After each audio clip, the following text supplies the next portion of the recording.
Hey there. If you're a Christian and you're struggling to discern the devil's thoughts that he gives you or God's thoughts, then you really did come to the right place.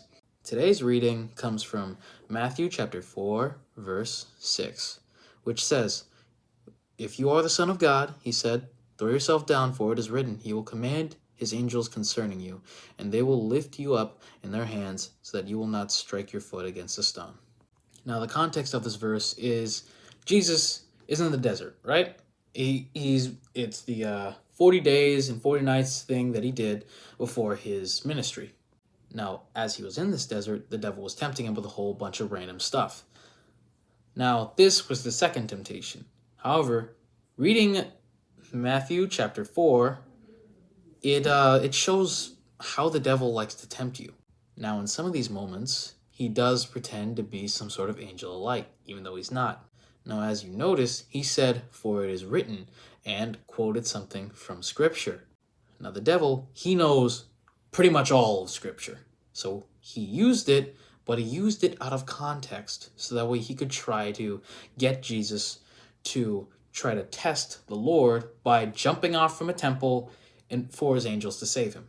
So, in order to combat that, Jesus also quoted Scripture and said in chapter 4, verse 7, Jesus answered him, "It is also written, do not put the Lord your God to the test." So, the main point is that the devil will quote Scripture and take it out of context in order to justify him tempting you.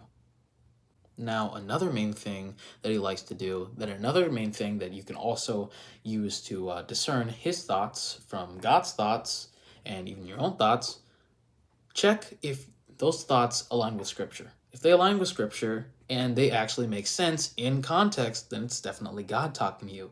But even if it is Scripture, make sure that it actually makes sense in the context of what the story was about or in the Word.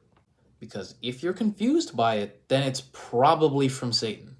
Satan is the father of lies, so he will try to deceive you in any ways means necessary. So, if your thoughts, they confuse you, it's not from God.